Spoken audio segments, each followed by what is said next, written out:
Students हमारे 2-3 questions और रह गए हैं 13.8 में, इसके बाद ये चैप्टर क्लोज हो जाएगा। क्वेश्चन नंबर 8, ठीक है, इसमें देखें, a dome of a building is in the form of a hemisphere, from inside it was white washed at the cost of rupees 498.96. if the cost of whitewashing it is rupees 2 per square meter, find the inner surface area of the dome and volume of the air inside dome. तो जो डोम का मतलब, ये जो किसी भी पहले हमारे मॉन्यूमेंट जो बनते थे उनमें डोम होता था इस तरह से, ऊपर का पोर्शन, ठीक है, और ये बिल्कुल हेमिस्फेयर है, हेमिस्फेरिकल शेप है।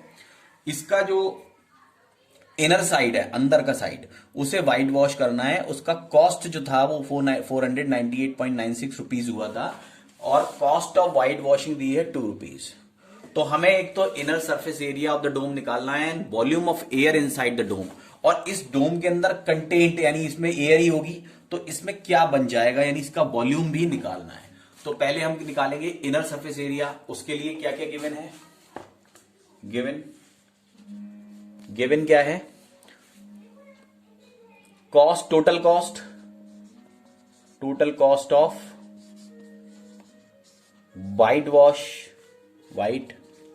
वॉश, ये हो जाएगी रुपीज 498.96।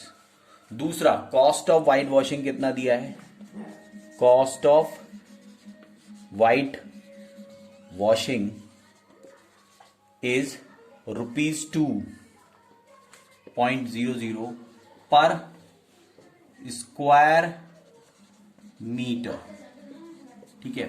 तो सबसे पहले हम निकालेंगे inner surface area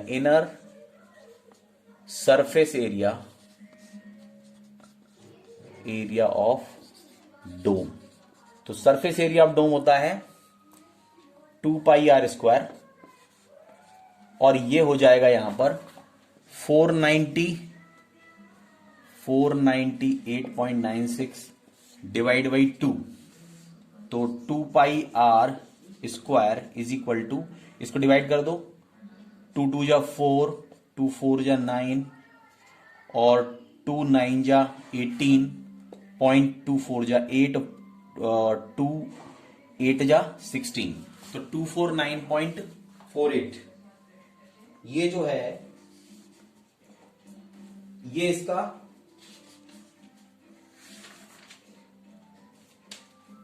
total surface area आ गया मीटर स्क्वायर में, ठीक है। अब हमें निकालनी है आर की वैल्यू। तो 2 इंटू 22/7 पाई की वैल्यू हो गई r square is equal to 249.48। अब r square is equal to 249.48, और ये 7 उधर जाएगा तो मल्टीप्लाई में आ जाएगा, नीचे आ जाएगा 2 इंटू 22, ठीक है। अब मैं बता देता हूं आपको आर स्क्वायर की वैल्यू क्या आ रही है। तो आर स्क्वायर की वैल्यू यहां से देख लें आप, जब आप इसे सॉल्व करेंगे, इसको 22 को 2 से मल्टीप्लाई कर देना, या 2 से इसे कैंसिल भी कर सकते हैं। चाहे तो आप 22 को इससे 44 हो जाएगा, 7 से मल्टीप्लाई करने के बाद आप 44 से इसको डिवाइड करेंगे, तो आर स्क्वायर की वैल्यू आ रही है 39.69, ठीक है। तो आर की वैल्यू हो जाएगी अंडर रूट 39.69। जब आप इसका रूट निकालेंगे तो वैल्यू हो जाएगी 6.3 मीटर, ठीक है। तो हमने रेडियस निकाल लिया है, और रेडियस हम क्यों निकाल रहे हैं, पहले तो हमें ये कर्व सरफेस एरिया निकालना था, तो ये आंसर तो हमारा ये हो गया था कि इसका inner surface area of dome हमें पता लग गया था, इनर कर्व सरफेस एरिया। हमें वॉल्यूम निकालना है, volume of air inside the dome का मतलब है कि हमें वॉल्यूम डोम का निकाल लेंगे तो वो उतनी ही एयर उसके अंदर कंटेंट बनेगी, ठीक है। तो हम पहले अब निकालेंगे volume of the air inside the dome, ठीक है। तो वॉल्यूम ऑफ डोम निकालेंगे, तो इसे बिठाते हैं 1 मिनट। तो इसका सेकंड पार्ट है volume of the air inside a dome. तो आप इसके सॉल्यूशन में लिखेंगे volume of air inside the dome will be equal to volume of the dome. ठीक है, तो वॉल्यूम ऑफ द डोम क्या होगा? वॉल्यूम ऑफ द डोम, और हम जानते हैं कि डोम इज हेमिस्फेरिकल, तो इसका हो जाएगा 2/3, 4/3 होता है 2/3 पाई आर क्यूब, जहां पे आर आपको पता है 6.3 है, तो इनकी वैल्यूज रख देते हैं 2/3 इंटू 22/7 इंटू जो आर थी वो हमने 6.3 निकाली थी, 6.3 और 6.3। ठीक है, पॉइंट आप यहां से हटाओगे तो यहां 10 हो जाएगा, 6 से ये 9 टाइम्स कटेगा और 3 से ये 3 टाइम्स कटेगा, तो 22 इंटू 4 44 हो गया, 44 इंटू 3 इंटू 6.3 इंटू 6.3/10, ये हो जाएगा 3 4 जा 8, 3 4 जा 12, 2 आ गया 1, 3 4 जा 12, 132 इंटू, अब 6.3 को 6.3 में और देख लेते हैं जरा, 6.3 को 6.3 में मल्टीप्लाई कर लो, 3 3 जा 9, 3 6 जा 189 और 6 3 जा 18, 1 6 6 जा 36 और 137, 9 6 और 9 3, तो ये आ गया 39.69/10, इसी में 132 से मल्टीप्लाई करके और उसे 10 से डिवाइड करेंगे, तो फाइनली हमारा जो आंसर आ जाएगा, फाइनली वो आएगा 523.9, 523.9 मीटर क्यूब, 523.9 मीटर क्यूब, ये हमारा रिक्वायर्ड वॉल्यूम हो जाएगा, volume of the air inside the dome. ठीक है, आते हैं नेक्स्ट क्वेश्चन। क्वेश्चन है 27 solid iron spheres each of radius R and area S are melted to form a sphere with surface area S dash, find the, अब इसमें दो चीजें हैं, एक है radius R dash of the new sphere और दूसरा है ratio of S and S dash. Actually इस क्वेश्चन में क्या पूछा गया है वो देखें आप, इसमें क्या है कि 27 छोटे छोटे आयरन के स्फीयर्स हैं, उनका रेडियस है आर, ठीक है, एरिया को इन्होंने एस बोल दिया, उनका सरफेस एरिया को, तो ये कह रहे हैं कि अगर 27 जो स्फीयर्स हैं, 27 स्फीयर्स हैं, उनको मल्टीप्लाई करके उनके सरफेस एरिया को मल्टीप्लाई, उन सबको मेल्ट करके और एक हमने बड़ा स्फीयर बनाया है, ठीक है, तो इस वाले की जो रेडियस है वो आर है और सरफेस एरिया एस है, जो नया फॉर्म होगा उसका जो रेडियस है वो आर डैश है और इसका सरफेस एरिया एस डैश होगा। ठीक है, तो हमसे ये कहा गया है कि रेडियस आर डैश निकालनी है एक आपको, और जो रेशियो है इन दोनों के बीच का एस और एस डैश के, वो निकालना है। तो अगर हम इसका वॉल्यूम पहले लिखें इस वाले एरिया का, क्योंकि इसका रेडियस आर है, इसका वॉल्यूम इंटू 27 वो इक्वल होगा इस बड़े वाले स्फीयर के वॉल्यूम के। ठीक है, तो हम इसको जरा करते हैं।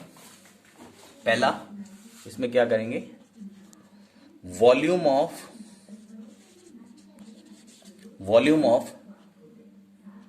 स्फीयर 27 स्फीयर्स, ऐसे सीधे सीधा कर लेते हैं, 27 स्फीयर्स विद रेडियस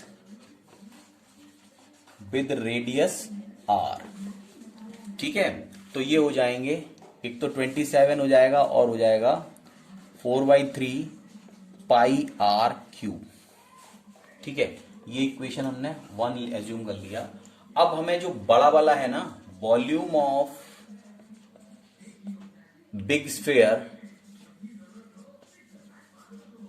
मेड, ये हो जाएगा 4/3 पाई आर डैश क्यूब, ये दूसरा हो गया। लेकिन ये दोनों वॉल्यूम इक्वल हैं क्योंकि इन 27 स्फीयर्स के को मेल्ट करके ये वाला स्फीयर बना है, तो दोनों के बोथ